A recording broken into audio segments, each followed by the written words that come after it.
Let's get ready to rumble!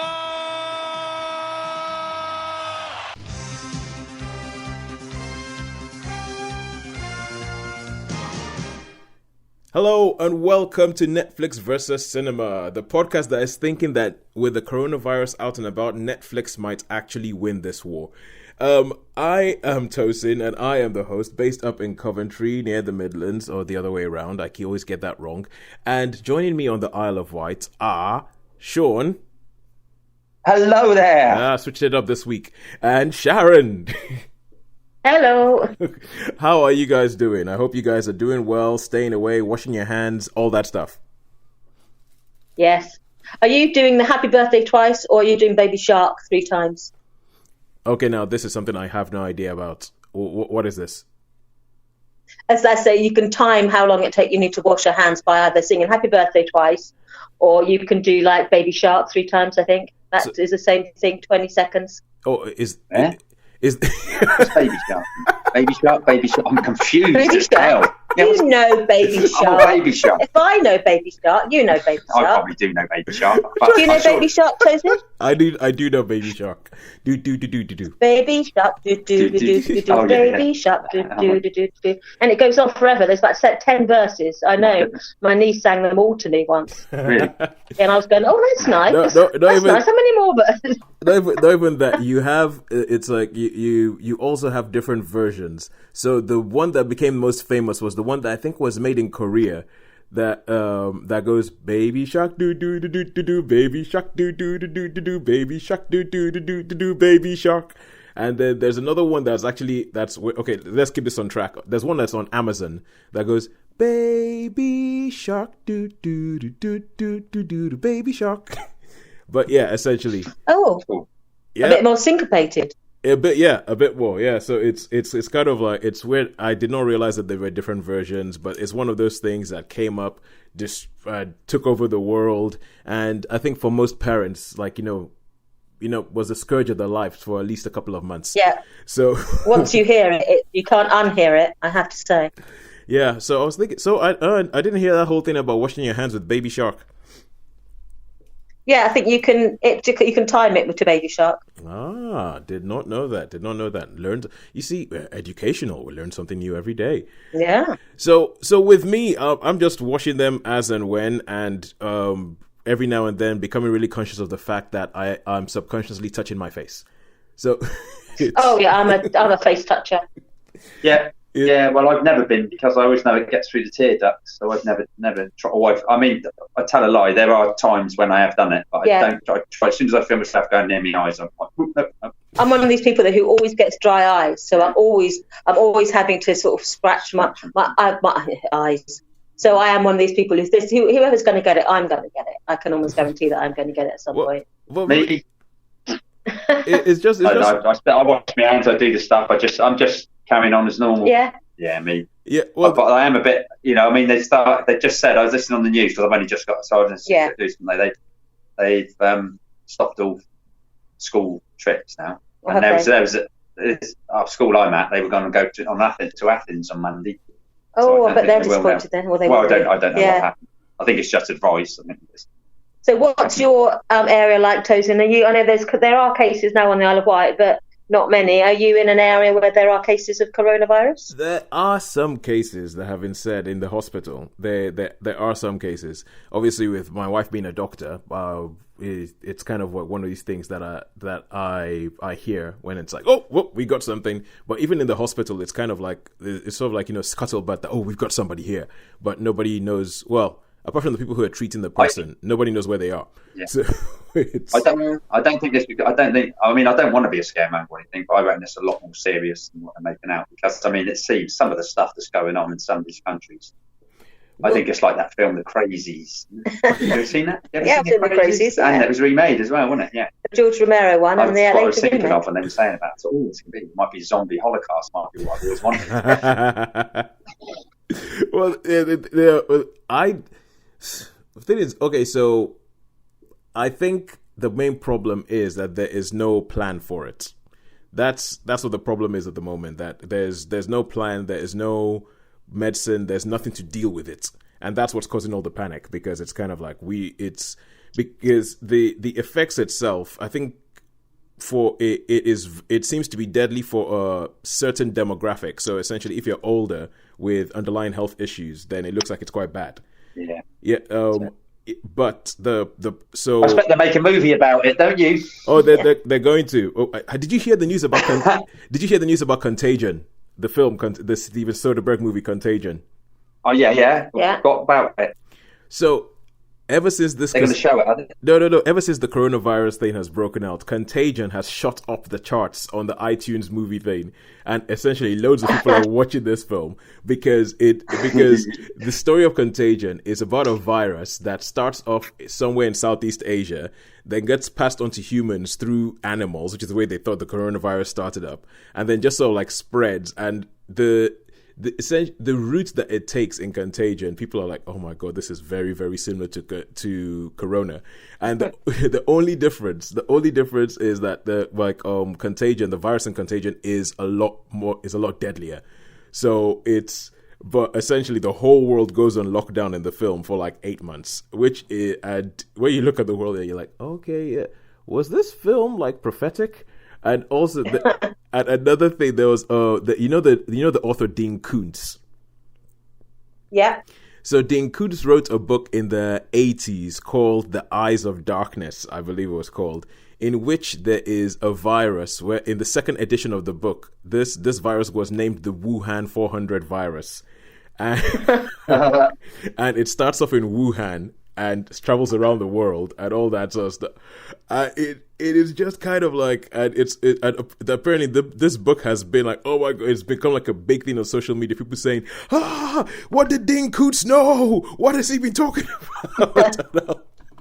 So yeah, I mean, there's a lot of it that is well, stereotypical people just blowing something up and all. But it's funny because I feel like we're at this point with this where people are still okay joking about it, but it's beginning to be tinged with this edge of, oh my god, this is getting serious. Yeah, but the way, and it's affecting everything. And we were talking earlier about how we've seen quite a few films this week, but we're going to keep it to 3 rounds. So 3 rounds of Netflix versus cinema, because films that were supposed to be released in the next couple of weeks are kind of dropping like flies, and they're getting pushed back because of the coronavirus. So if I look down on the Empire website, and let's have a look. The Peter Rabbit sequel has been pushed back. Sharon, I'm sure that you are devastated. Peter Rabbit. Yeah, I'm going to struggle to get over that one. Yeah. A Quiet Place 2 has been pushed back.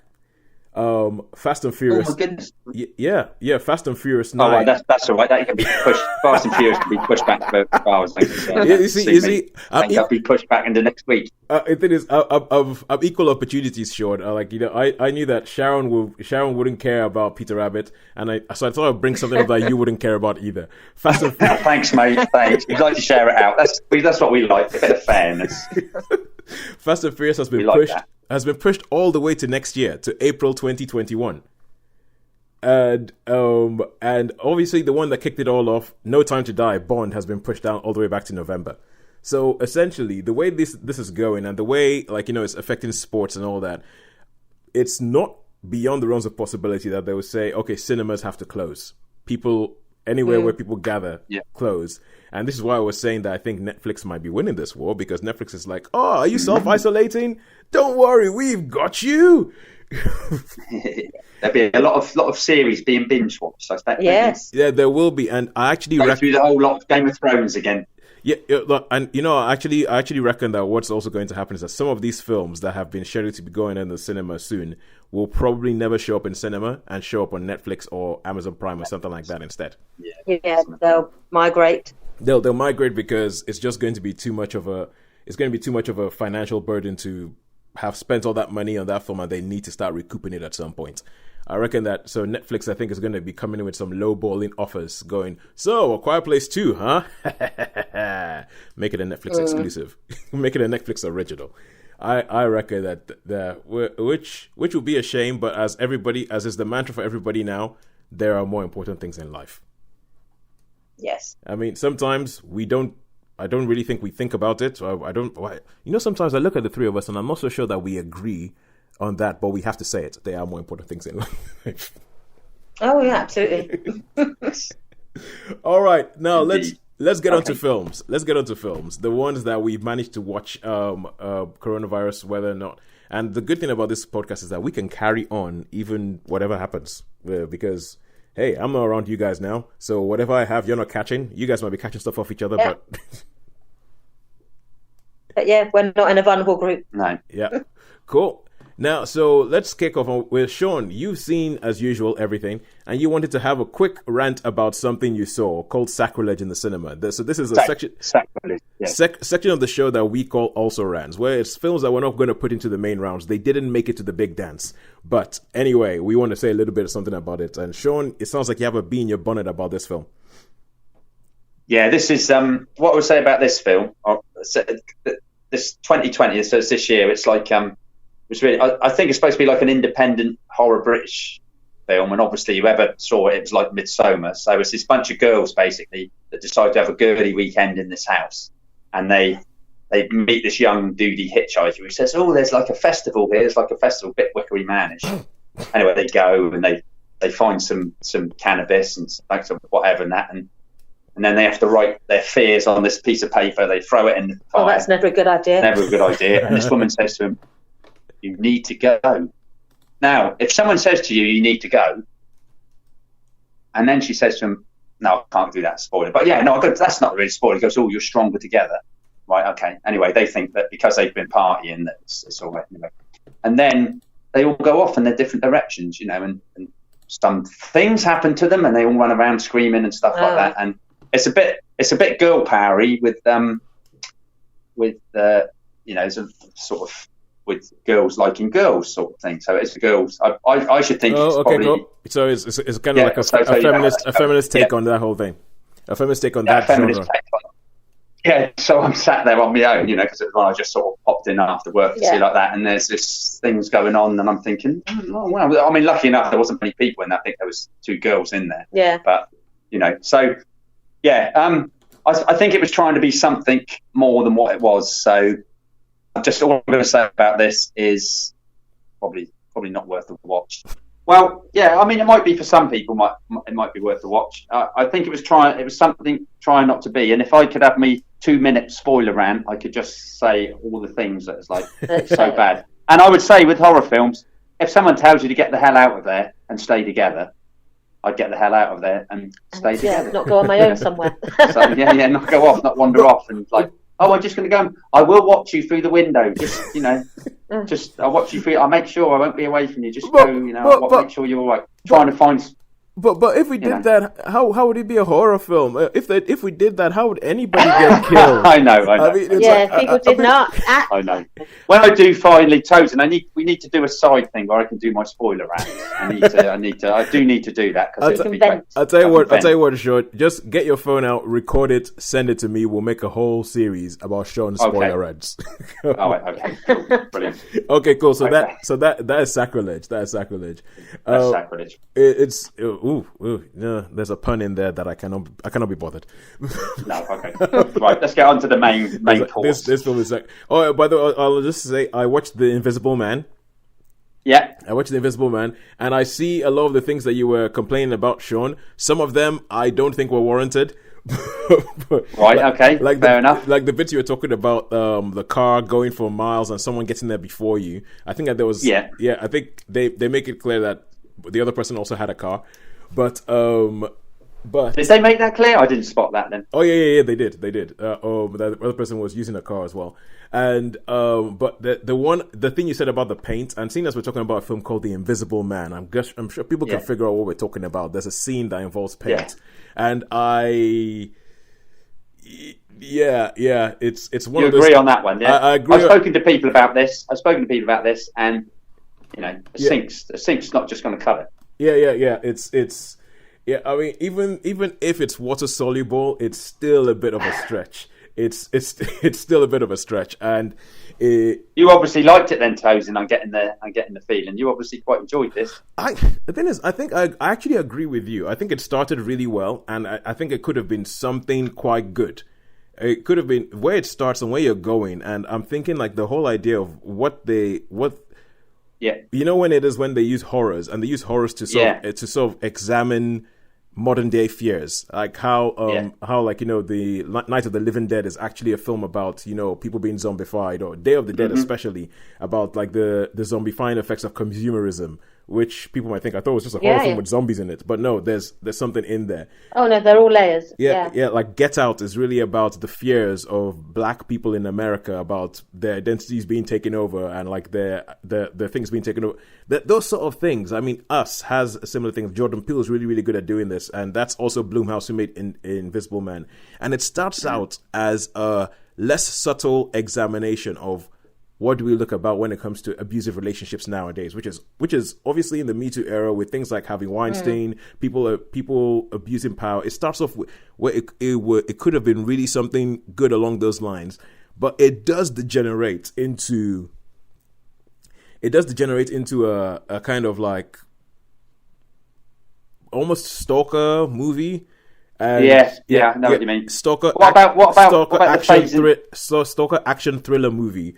And so, that's it. And where it kind of ends up, there's a film starring Jennifer Lopez, which was made in the early noughties, called Enough, and it kind of ends up pretty much having the same storyline as Enough, which was very kind of like okay, and has a problematic ending, which I guess some people would say, well, based on what happened to her at the beginning of the film, that was kind of like the only way she could have a life, the way the film ends. But it's still a bit problematic. What about the phasing in and phasing out in the action sequence?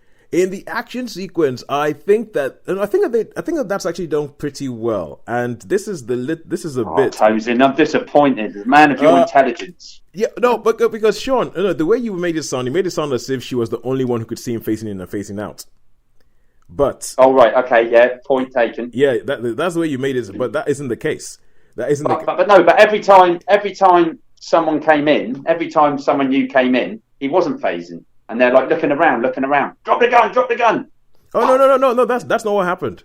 Because you mentioned it, I was focusing on that to see exactly what was happening. But no, it didn't happen like that. There were some times when they some people would show up and they would see it, and they'll be like, "What the hell?" Then he would disappear, and then he would hit them. So well. Yeah, okay. I disagree with you on that. I think that it was just like, that it would have happened more and more. Everything was too convenient when it was phasing in and out. You know what I mean? And there's two guards that come in and it hasn't phased out, and they've stood around for a couple of minutes, and then all of a sudden, well, in fact, I think the first two. Well, yeah, the first two. And then when the others come in, that's when it's like, oh. The first two, yeah, but then the other ones. But anyway, it's a glitchy thing. Besides, Shaun, if we didn't have this, how would we have a horror movie with a bad guy with a blah blah blah blah? Right, yeah, okay, fair dues. Yeah, but I mean, there's all the stuff that we can talk about that's a bit more spoilerific. Yeah. But I would agree with you. I think it's a 3 out of 5. 3, yeah. I think it's a 3 out of 5.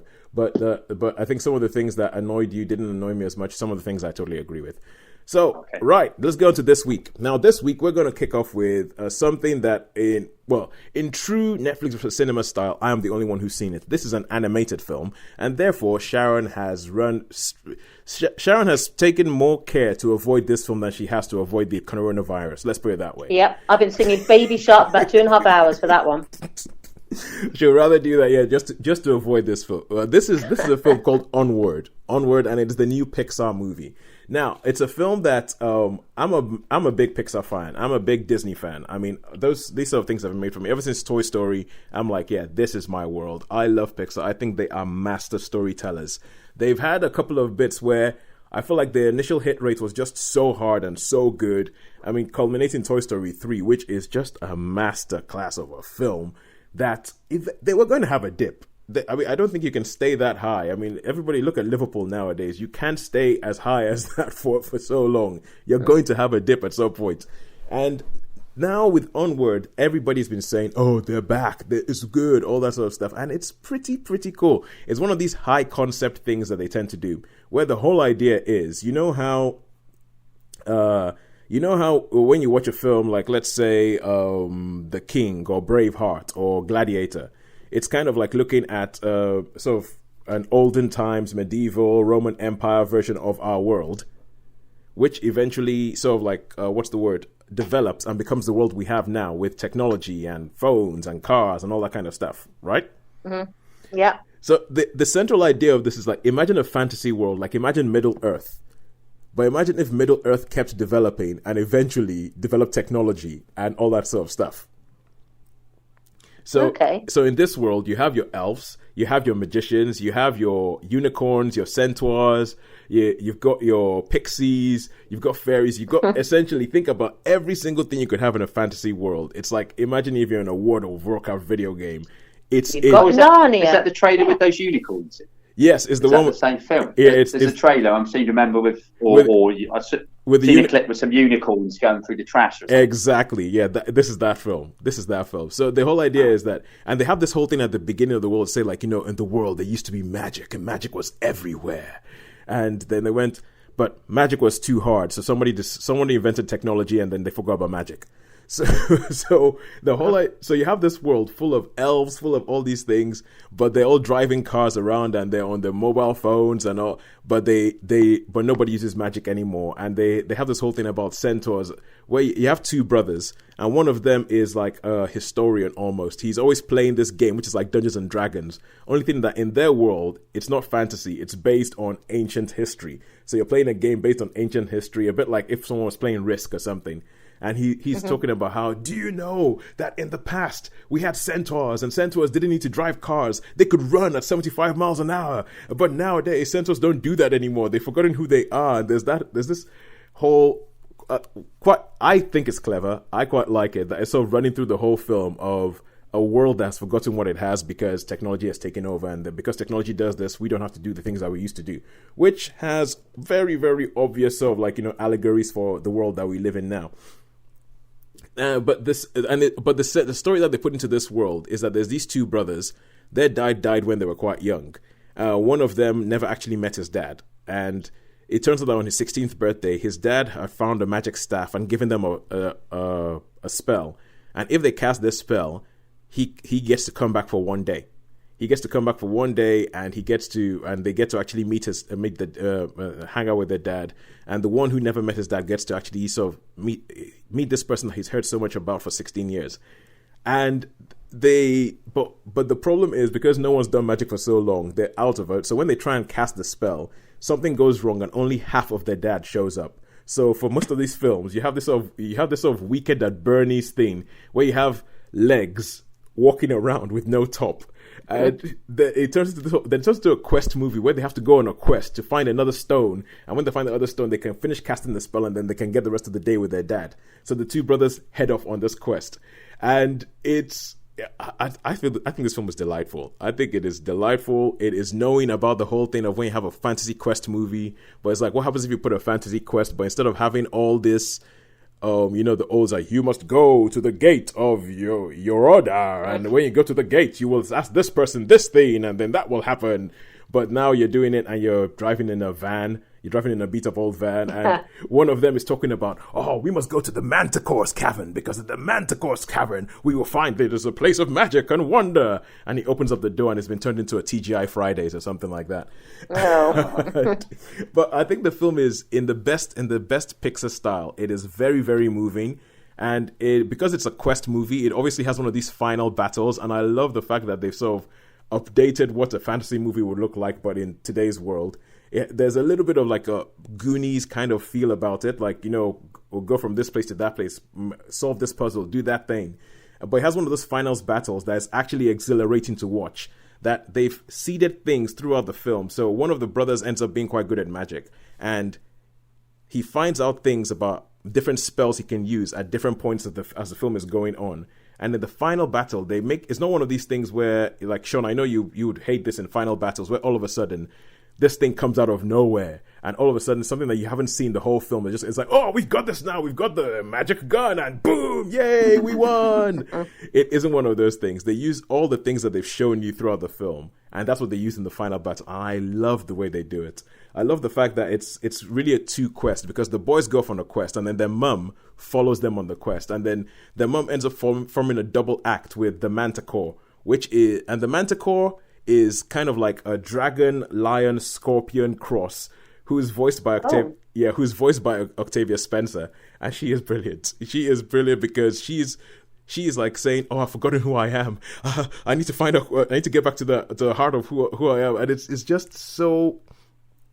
I feel like there's layers to this film that I don't get that would mean something to other people. But I loved the film. I'll give it a 4 out of 5. I think Pixar. Oh wow! Yeah, Pixar did really, really well. And Sharon, I know you let yourself watch one animated film per year. I feel if somebody was going to try and curate something and design something for you, this would be it. So please, I think it would speak to the geek in you. It would speak to the fantasy nerd in you. And there's probably things you're going to get that I'll be like, oh, what? And you'd be like, oh, yeah, that was a reference to Robert E. Howard or something like that. But, but yeah, I would say I know you're going to watch one animated film this year, fight for people to drag you along to this one. Okay. That's all I would say. All right, cool. That is my time up for Onward. I would give that 4 out of 5. And now we go over to a film that has been waiting. It has been waiting patiently in the wings for what feels like weeks now to actually be spoken about. It's been like, oh, please talk about me, please. This is something that you saw. Was it Netflix or Amazon, Sharon? This was a Netflix film. It's a Netflix film, and it's called Kursk, The Final Mission. Now, when I hear that title and knowing your sort of predilections, it makes me think that this might be a war movie, maybe World War II movie. But tell me, am I right? Am I wrong? No, it isn't actually. It's based on some true. No, it's not a war film. It's based on some true events. The Kursk is a Russian submarine. Oh yeah. And it's based on the true events that I remember this being in the news. And there's some scenes in the film that I think they recreated from the news footage, but brilliantly. It just recreated some of the scenes. But basically, it's there was some Russians were doing some of their annual exercises in the North Sea with their fleet, and they had all their submarines out there, and they had all their warships. And it was supposed to be hush hush, but the way everything is hush hush. NATO are monitoring it, and people all around the world knew that the Russians were doing their annual, deep sea exercises. And then one day on the Kursk, there was an error happened in loading one of the torpedoes, and there was a massive explosion. All right. And it's basically destroyed sort of 60% of the submarine. Mm-hmm. And the Kursk was basically plunged to the bottom of the sea. But there was a few compartments where there were a number of survivors. And the Russians basically, even though sort of NATO said, we've picked up this explosion, do you need any help? What's going on? They're like, no, everything's under control. And they send the submarine to go down and see if they can rescue the people left on the Kursk. And the submarine, the two locks weren't compatible. Mm-hmm. The submarine hadn't been used for 20 odd years, this rescue sub. Yeah. And basically, they kept trying to dock it to the submarine, and nothing was happening. It just wouldn't dock because it was incompatible. And then the families were told, hey, there's something going on, but none of the government or none of the military top brass would actually admit that there'd been a problem. But rumours start to circulate that something was going on. Yeah. And so you have this sort of three-hander. You have the people on the crew who are on the Kursk, and then you have the families at home trying to find out what's going on with the Kursk. And then you have scenes where NATO commanders from around sort of Europe and around the world were basically watching and listening, and sort of they'd more or less worked out what had gone on. Yeah. And tried to offer their help, and the Russians were saying, no, we don't need your help. Everything's fine. And the Kursk was down there for 10 days or more. So was this Cold War, or was this like the 80s? No, this was Putin's Russia. Oh, wow. So it was in the last 20 years. I'm trying to think, I can't remember the exact date because I haven't got my laptop on at the moment. No problem. Today. No problem. But yeah, it was within the last 20 years, within sort of living memory of most people. Yeah, I remember it. And then basically the Russians finally admitted that, yes, there are people trapped on the Kursk and we can't get them. And a Norwegian and British crew basically set out to rescue them. But then they got there and they said, okay, we're ready to go down. And then the Russians said, no, we don't want you to go down now. We want you to hold off and wait for our command. And meanwhile, down on the Kursk, those people are sort of suffering. Yeah. 2000 it was. We've just had a quick look. It was 2000 this happened. So, and meanwhile, down on the submarine, it's flooding, and one of the crew members has time. He basically sits and writes a farewell letter to his family. And they draw a press conference, these admirals, for the family and the people to come and watch. And one of the families is saying, that what are you doing to actually save our family? How dare you just sort of sit there and tell us that we're not Navy or we're not important when you're not doing anything to save them. Yeah. And I remember the press footage did this. This one woman, she was like rebuking this general, and he was saying, "Shut up, woman! Just sit down. You're being aggressive." And then he signals, and then there's this woman at the back who comes forward and injects her. Oh wow! With this sort of sedative, and she basically keels over in the middle of this international press conference and is carried out. And this is like a family member of one of the crew people on board. And I remember watching that press conference, because you see this woman with a syringe, lift her top, jab her in the back, and then she keels over. Good and Lord. This is one of the family members of the crew, so I remember that happening, and they recreated that scene brilliantly. And then as the story progresses, basically the Norwegian British crew descend to the sub, and then but it's too late. There's been an accident on board the sub, and everyone on board has died, and so they then go to a mission of recovery. But basically, it's a story of how this tragedy probably was entirely preventable. They could have got those men out much quicker. They'd admitted that we need a problem. They refused any aid, and then they treated the families appallingly. And it took them months before they could actually get the bodies out of bring the bodies up. Is this an English? Is this a film in English?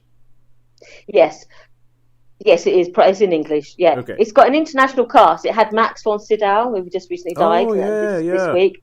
He's in it as one of the Russian generals, one of the Russian admirals. It's got Matthias Schoenaerts, who's one of the Russian crew members, and it's got Colin Firth as the British sort of NATO officer. You should see Colin Firth, and Sharon's eyes sort of went up a little bit. I think you must like Sharon, because I noticed with the eye access in, and it was like Colin Firth. Oh yeah, and Matthias and Matthias. Matthias. Sharon has a long-held involuntary reaction to I do. to Matthias Schoenaerts. Rust and bone. And Bullhead actually. They're a good cast. It was well done. It made me actually look up. Often with true stories, I like to immediately go and look up the real events, and I think, okay, have they Hollywooded this too much? Yep. Have they sort of cut it to make it look more biased in one way or the other? But I looked it up, and when I read about it, I thought, no, they have actually tied up this pretty well, and they've shown respect for the families. They've shown respect for other men on board who were, they were from this town. Basically, it was a Navy town where young men, when they grew up, they joined the Navy. Yeah. And so this had a devastating impact on their town. But they were all sort of good, sort of loyal Russians, and they were utterly devoted to the Navy. And yet they were completely and utterly let down. And I don't think anyone who was aware of the story at the time would think, they've exaggerated these things that went on. They were that bullish about not accepting any help, because they were this invincible sort of Mother Russia. And so I thought it was really well done. And I thought it was well played, and it was sympathetic, and it to me, it felt truthful. It felt like they had respected the memories of those men on board. All right. And they tried to tell the story honestly. So I thought it was a very good effort. How many stars? I'd give it a 3-star. Okay. I think it is of a niche market. I don't think it's a populist film, but I found it interesting. I watched it with my brother. He liked it as well. We talked about it afterwards, where we would just talk about the sort of what happened in it and the real events. So I thought it was a strong 3, but I'd give it a 3. All right. It's interesting that with that cast, I've never heard of the film, but I think it briefly came and went at the cinema. I remember it thinking, I watched that, and then it never came. I seem to think. I mean, it was. I seem to remember there was a film called Kursk, 2000 or something like that. So maybe it might have been a different title that I saw under that. Yeah. So, but I remember something about it. I do because I remember it, unless I'm just remembering the news. It was on. It made international news headlines for. Well, the whole time it was there, because it was, it made big headlines. Well, to be honest with you, I mean, nowadays it's getting harder and harder to tell the news from movies, but it's yes. But but especially seen as the world seems to be unfolding due to the script of Contagion. But never mind. Moving on. We're going to go back to cinema now. So that's the first round done. Onward versus Kursk, the final mission. And now we're going to the second round. Ding, ding, ding. And switching this up a little bit, we're going to go with The Hunt. So The Hunt. We're going to go with The Hunt. Now, this is a film that I heard the title and thought, okay, that sounds like so much generic rubbish. I'm not going to bother watching it. And then I saw the trailer for it and I thought, oh, this might be good pulpy fun. And Shaun, true to form, you didn't just go that this might be good pulpy fun. You decided to go find out if this was good pulpy fun. I did find something out. I just liked the title. I knew nothing about this film because it just. In fact, I saw it yesterday, because I thought it was a choice of that, or there was a Vin Diesel film called Bloodshot. Good lord! And I thought, good lord. Yeah. And then I thought, I'm going to see The Hunt. So I went to see The Hunt, and if I could do a spoiler rant on this, it would be a really, really positive spoiler rant. It would be absolutely. Okay. So Shaun, your homework is spoiler rants for Sacrilege and The Hunt. Okay. If I do not it would be two opposites, I have to say. So you can probably guess I'm going to. Opposites make things interesting. Make it happen. They do. Okay. So anyway, this movie basically is a story. Starts off on an aeroplane, and some people have obviously been drugged, and they've been taken from different parts of America and Miami thing, and they've sort of got names like, what we got, like, just names and where they are, like something. A lot of swearing. Sacramento. Sacramento. Yeah, and all you sort of so you got names to the states they're taken from, and then what they've done is they're all sort of put together in this field, and they're like gang anyway, and then they have to. It's like a big box, and these people all walk up to the big box, and then someone says, "No, there's a trap." All that. But this film, right? Okay, I can't put the spoiler in, but it's just. I'm just thinking, what's that? There's an Arnold Schwarzenegger film where they were like in a game. Yeah, no, Running Man. This Running Man. That's but it. There was just that I thought there was I would say 5 or 6 minutes into the film, and I thought, I am really, really, really going to enjoy this movie, and it is. I thought just about 6 minutes into the film, because I thought, oh no, we're going to follow the same trope. Oh no, we're going to follow it.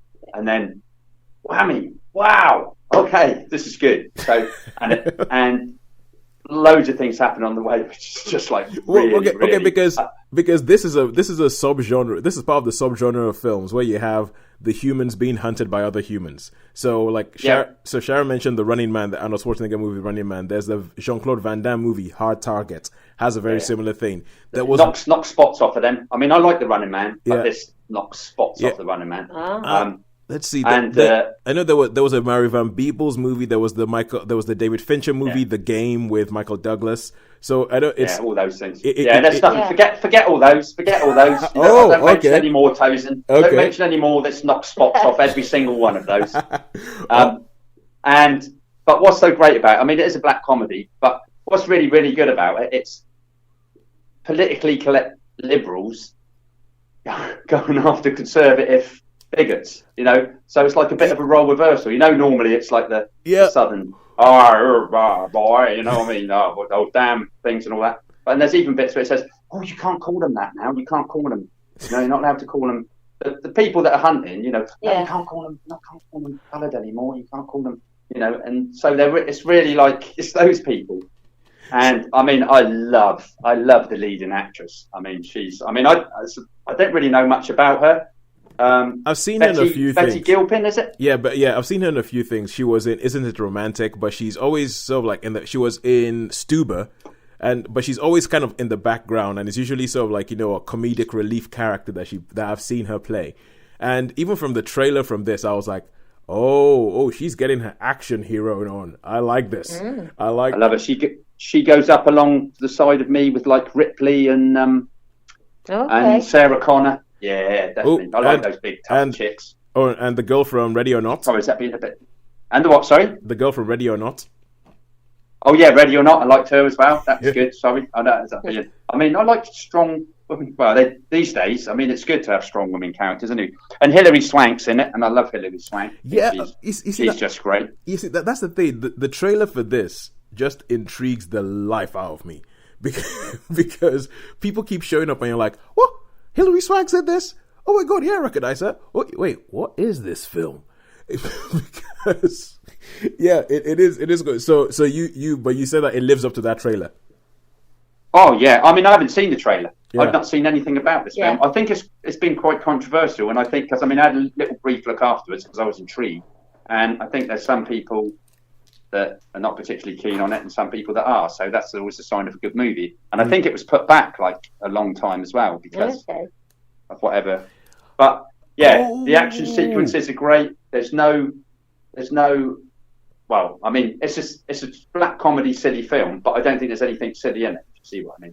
I think that do you understand what I mean? It's not like it's essentially it's consistent. It logically makes sense. It's consistent. That could happen. Do you know what I mean? In that situation, that could happen. Yeah. And I mean, also there was I don't know if there was nods to other films in there, but I'm sure there was a bit of a nod to Kill Bill 2 in there. I'm sure that the last bit.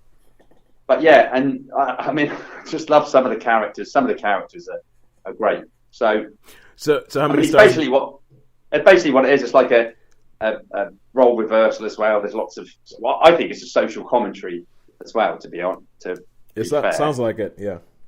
Yeah. So how many stars would you grace this with? Super strong 4. It nearly got a 5, but I haven't given I don't think I've given a 5 yet. So this season. So I mean, this was close. I mean, I really, really enjoyed this film, and I would definitely be going to see this again. And I don't very often say that about too many films. So, all right, okay. Top movie. All right, so I think some people might hate it, but I thought it was brilliant. It's Blumhouse, though, isn't it? So I mean, she was great. That Betty Gilpin, I'm going to have to find out a bit more about. Yeah, Betty Gilpin. Yeah, the thing is, I can imagine why some people would not like it, especially if it makes the liberals the bad guys. I can imagine why some people would not like it.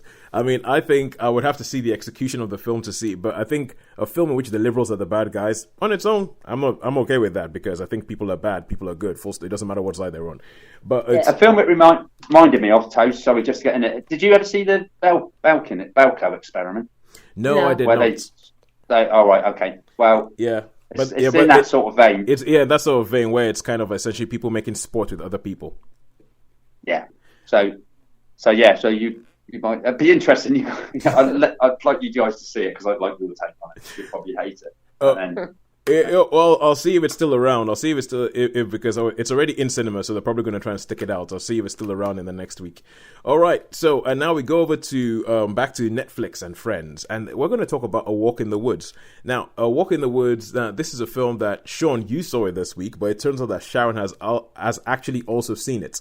And yes, I've seen this one. And as I say, we are all becoming walking caricatures of ourselves.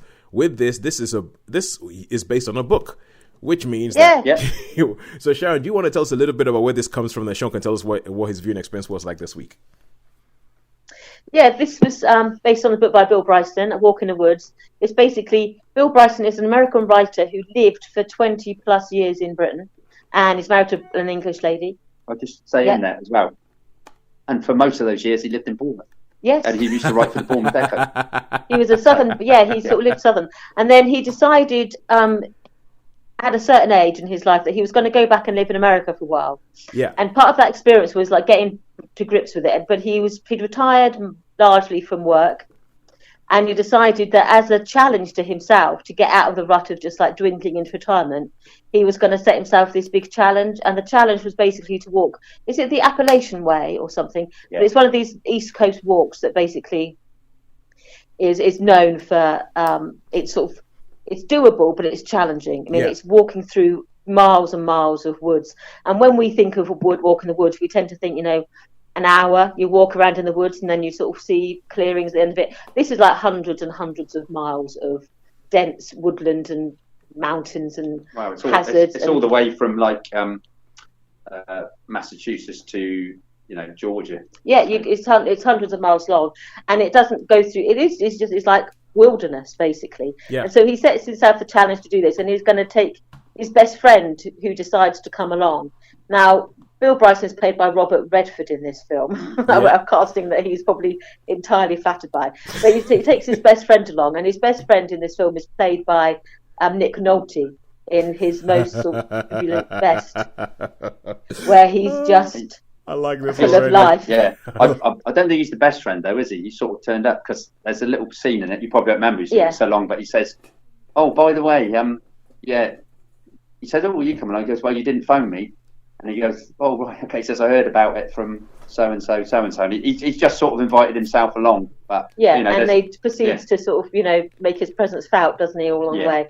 And they sort of equip themselves, and then they set off on this walk.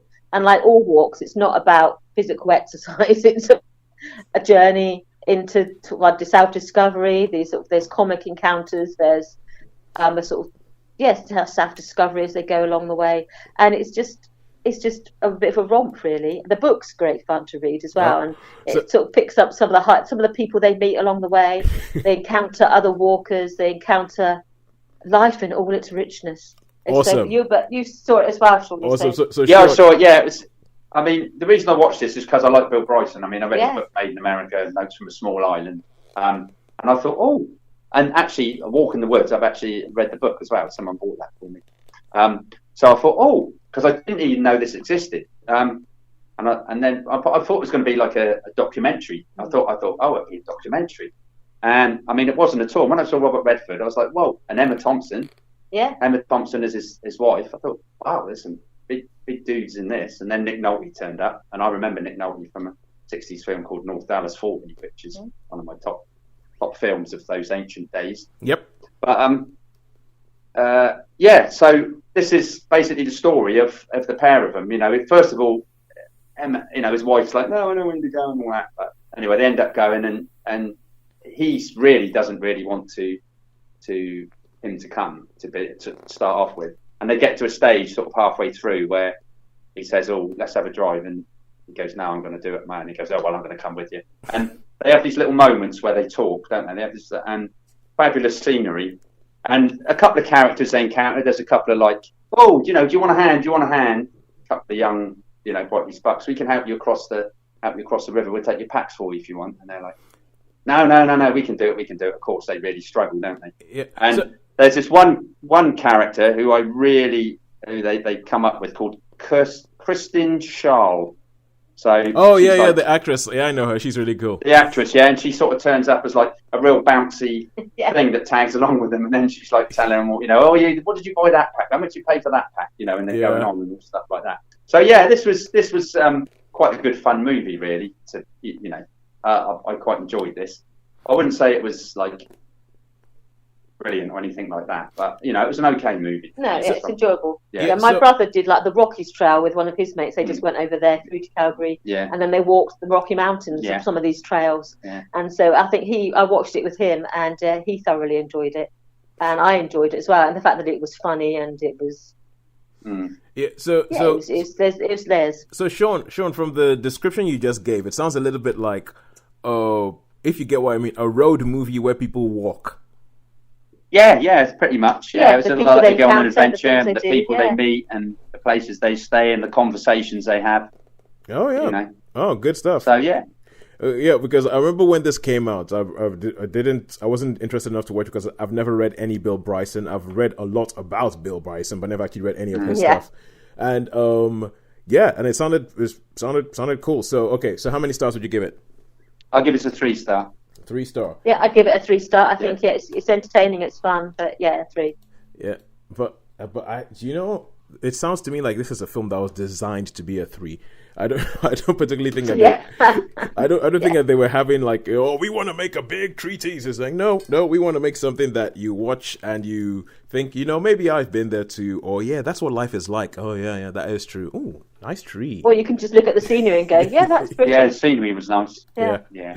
All right, cool. Thank you very much. So that's A Walk in the Woods. That is our round 2 done. And now we come on to our final round. This is where it is, where if somebody's behind, they're going to have to come out swinging to they're gonna have come to do something good, and we'll see what happens. But we're gonna go back to cinema first, and we're gonna talk about Military Wives. Now, this is a film that I think last week when we were talking about it, Shaun kind of went, "Yeah, I'm not gonna watch that." And Sharon went, "Yeah, I'm gonna watch that." So, Sharon, tell us, Military Wives, what's this about? Yeah, I went to see this with my cinema buddy Gemma, so we saw that this week. Military Wives, it's basically set during the Afghanistan war, that conflict, which was quite costly to British soldiers. It was a war that dragged on, and it was a difficult time, I think, for military families, because it was the first time in a generation, basically, where men were regularly deployed to a hostile environment, and there were losses. It was a tough time to be part of the military, and on this one particular base, they'd had suffered some losses in Iraq and then in Afghanistan, and they decide that basically they need to do something for the wives at home. Yeah. That they are sort of struggling to sort of maintain their composure.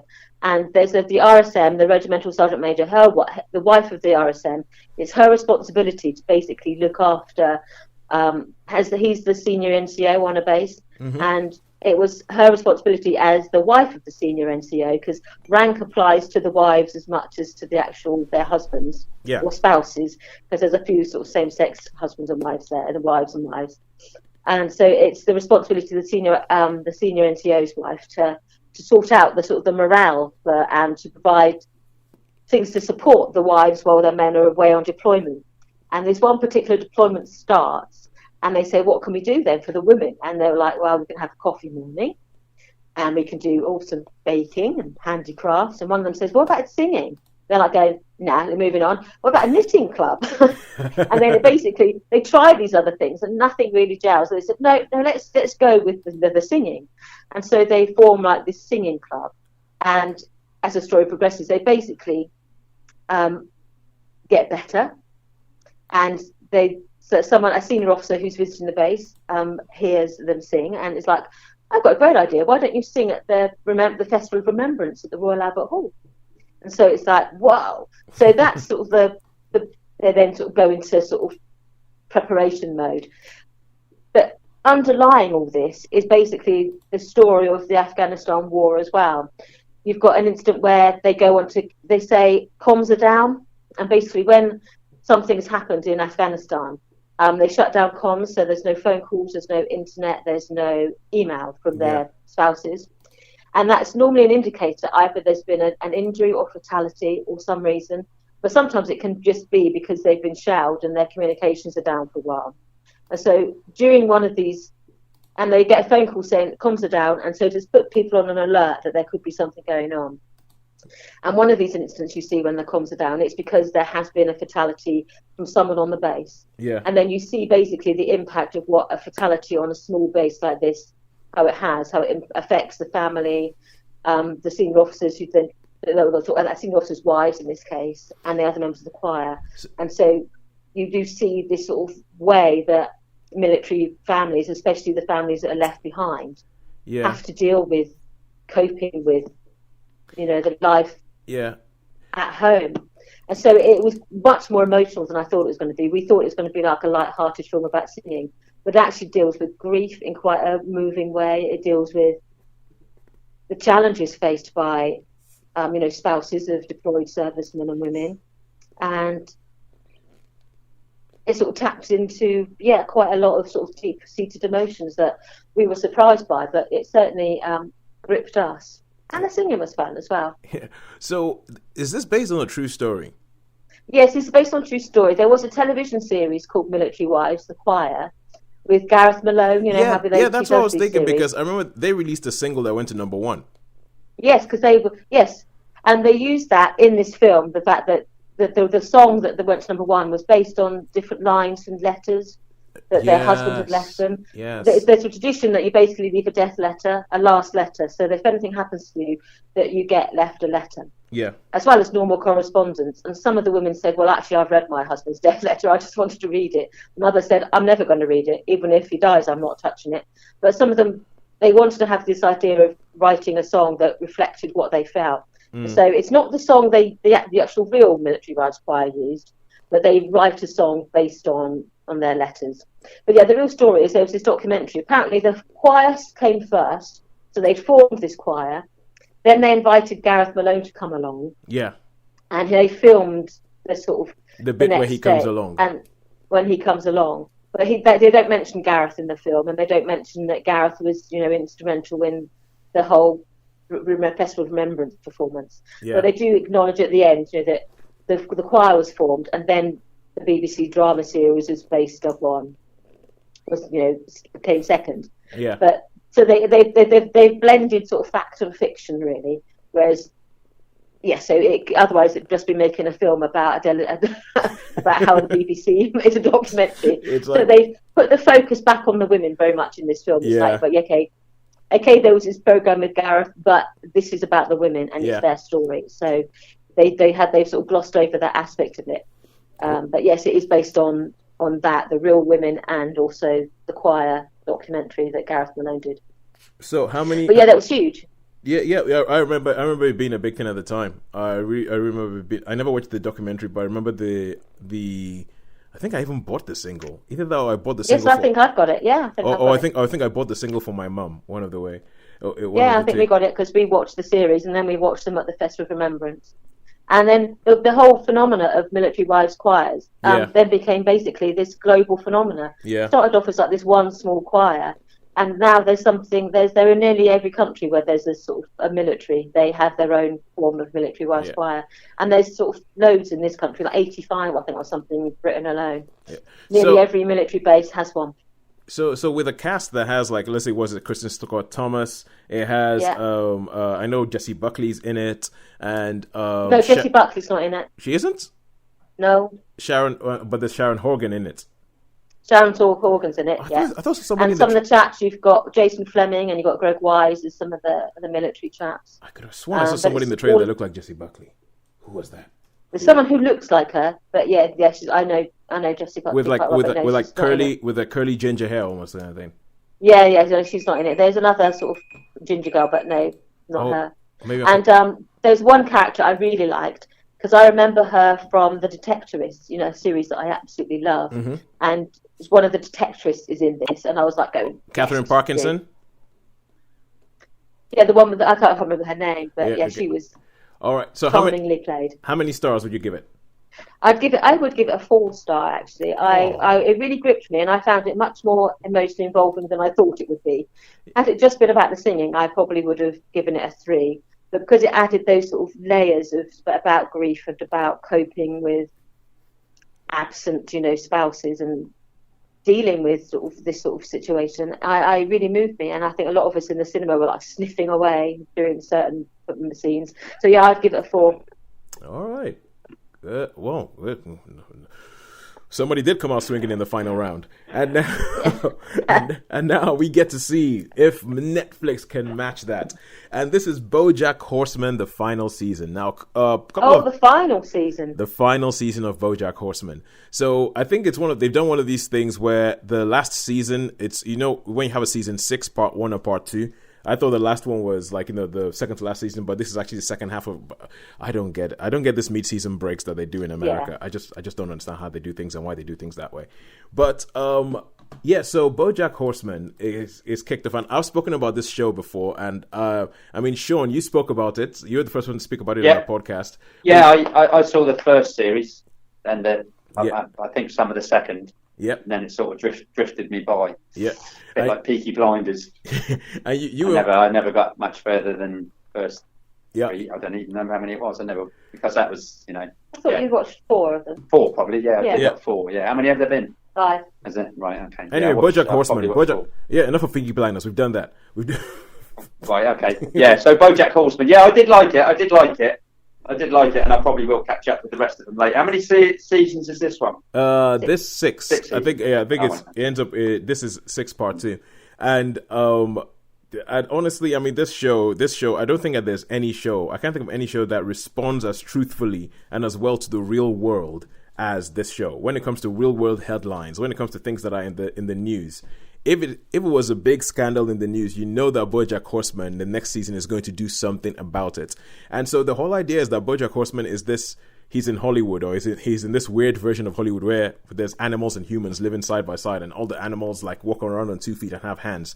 But it's and he's an old star from an 80s sitcom, and it's all about how he's trying to sort of like live life in Hollywood now, and pretty much every single Hollywood thing that you can think of he has gone through, like, the drugs, the alcohol, the sort of like random sexual partners, the generally being a very nice person, and each season has sort of followed him from one place to another. And what I love is that they've actually made him grow throughout. So when the last season ended, it looked like he'd got to a point where he decided, I'm going to be a different person. I'm going to be a different person. I'm going to change my life. And he did it in a way that felt right. Like he actually just had enough of messing up the lives of people that he loved. Because that's one thing, he came to the realization that all I do is mess up life for all the people who are around me, all the people who I actually love.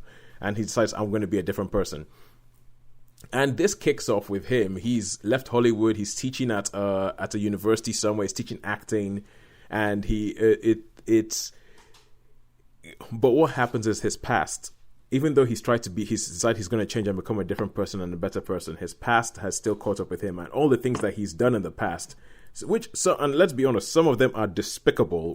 Some of the things that he's done in the past are despicable, and despicable not even in a haha way, like despicable in a that's messed up way, and it's. They're coming to catch up with him, and he's kind of like, no, but I'm a good guy now. You can't hold me for stuff that I did when I was drunk or when I was high or anything. I'm a good guy now. But it says, no, like, this stuff, you have to reckon with it. And I think the things it does, there's characters in this that are analogous to real life characters. There's one character called Vance Wagner, who is obviously Mel Gibson. There's actually there's people who show up to play themselves, like real Hollywood characters show up to play themselves in it, just to sort of either to send themselves up, or there's for me, one of the best ones is, do you know the actress Margot Martindale? Not really. I don't know. No, it doesn't. I'm not picturing anyone with that name. Trust me, you will have seen her in something. So I know she played a bad person in, if you ever saw the TV show Justified, but yeah. But the whole thing about it is, like, in the show, whenever they refer to her, they never call her Margot Martindale. They call her character actress Margot Martindale. And the whole idea about it is that she's in everything, and she's brilliant in everything, but nobody knows who she is. And they have this version of her in the show where she's an absolute terror, where she'll go and steal a car from nuns. She'll go and blow things up. Like, the FBI is after her because of some of the stuff that she's done.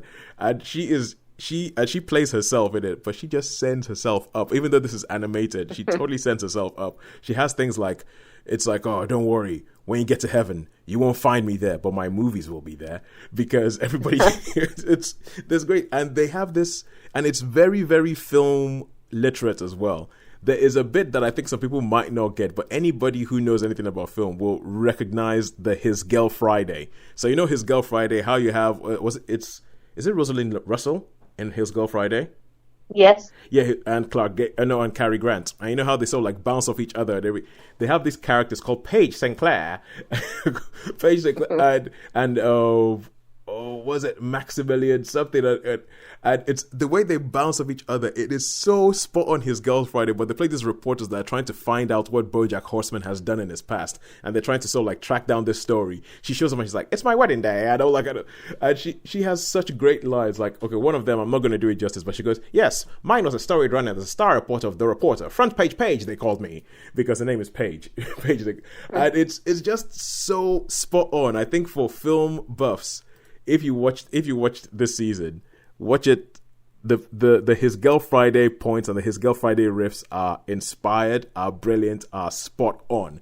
It's like the best thing. Like, that sort of like fast-paced talking and the use of language is the best thing I've seen since His Girl Friday. The casting is brilliant. You will spend ages afterwards going online going, okay, who played that? Who played that? Who played that? And there's quite a few surprises. You're like, oh my word, this thing is star-studded. But I think it's mainly because of the storyline, and it's because of the treatment of Hollywood issues and the treatment of some things that, so it's and where the show ends up, the final season, it sort of like ends up that it essentially says there are consequences for your actions, Bojack. There are consequences for your actions, and it tries to find a way in which how can we deal with people who are problematic, who have done things that are bad in the past? Is there any way of them getting redemption without totally absolving them of everything that they've done? And yeah, and deep. It's stupidly deep. I mean, the show is stupidly deep for an animated thing with anthropomorphic animals. It is stupidly deep. And even the final scene is just so, because it's, you have Bojack and every character. Yeah. Oh, good Lord. I love this show. I think this is one of the best things that's ever been animated. I said this when I spoke about the first part of season 6. Yeah. But you have people like with Will Arnett playing Bojack. You have Amy Sedaris playing Princess Caroline, and Princess Caroline's the ending of her story is like almost tear-jerking. You have Diane played by Alison Brie, or Mr. Peanut Butter. Oh, Mr. Peanut Butter is hilarious.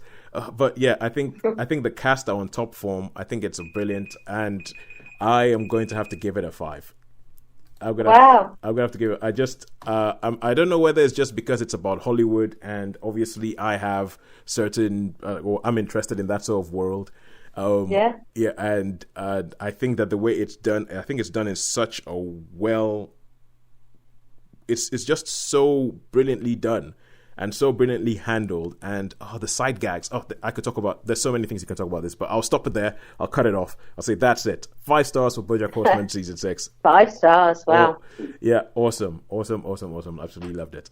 Right, so the only thing that's left to say is who we think has won this week. Did Netflix do enough with that big, massive haymaker in the final round, coming out swinging and hitting a 5? What do you guys reckon? Oh, I thought it was pretty clear, and then it all sort of got muddled up towards the end. Yeah, that's a sucker punch, but I still think cinema might have just nicked it. Shaun, did you? Sharon, you were going to say something? No, I was in my head trying to do the maths, but I'm not very numerate. So I would probably say I think it was Netflix and Friends who picked it at the end there. Okay, Shaun, did you used to be a maths teacher? No. Oh, well, maybe you should have been because you're right. You're dead right. Although it's really, really close. Altogether, when you added everything up, Netflix had 4s. Cinema had 4s all across the board, so it got 12 all over, which gave it an average rating of 4. And Netflix and Friends all across the board had an average rating of 11. Which gave them gave them a total rating of 11, which gave them an average rating of 3.6. So yes, this week it's cinema, but it was a close run thing. Right, so carry on.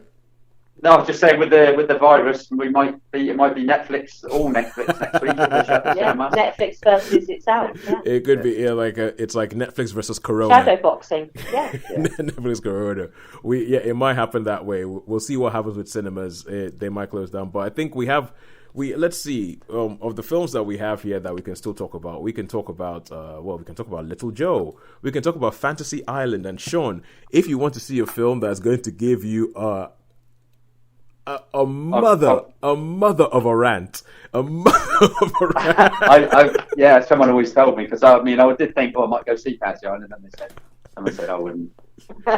No, Shaun, honestly, so I might have to see it just purely on that fact. If you want something that's going to give you a hefty rant, see Fantasy Island. Because I saw it last night, and I have a rant brewing. Oh, blimey! Oh, right, okay. So yeah, that's interesting, but intriguing. It is. Anyway, until next week, all that's left to say is a goodbye from me, and a goodbye from me, and a goodbye from me.